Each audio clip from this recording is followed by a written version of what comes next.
We've had a lot of great information from the team about what to do if your loved one's gone missing. But Mike, I'd love to flip the perspective here. There's a lot of tips going around about what you should do, but from your perspective, what should someone do if they've gone missing? If you're a missing person, now we at least have to start by realizing some of these people want to be missing for whatever the reasons. And so we'll talk specifically to those who find themselves lost, because there are some things that you can do. Now, obviously, if you have cell phone service, you would be calling 911 for help, and they can find the location of your phone. So then what do you do though if you don't have service? Well, one thing to keep in mind is, number one, protect your battery life. If your phone doesn't have service, it's constantly searching to try and find a tower. That's using way more of your battery than if it actually was connected to a tower. So it may be wise at least to put it in airplane mode, because then it'll stop searching, and try and take it out of airplane mode every so often and see if it would find a tower. You can power it off as well, depending on how long you want to leave it off. But conserve battery life. Now, turn it back on occasionally and let it attempt to connect to the network, because even if your phone is not able to completely connect to the network, there's been times where it connected just enough to where the network found it.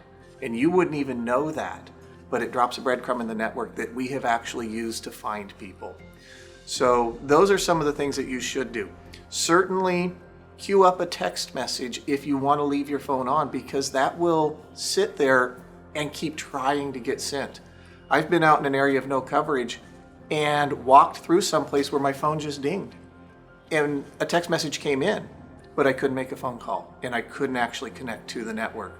But my phone had just transiently connected to the network.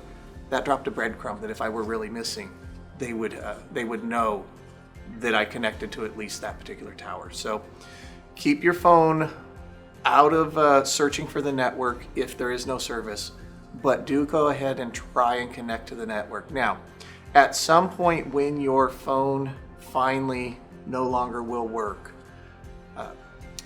leave something. Much of the search is going to be by air at some point.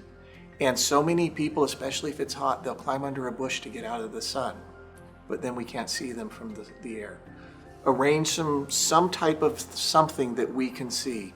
At some point you need to go ahead and stop traveling and stay put so that you can be found. So that's a personal decision when you stop trying to self-rescue and concede that you have to wait for help, or it's not going to turn out well for you.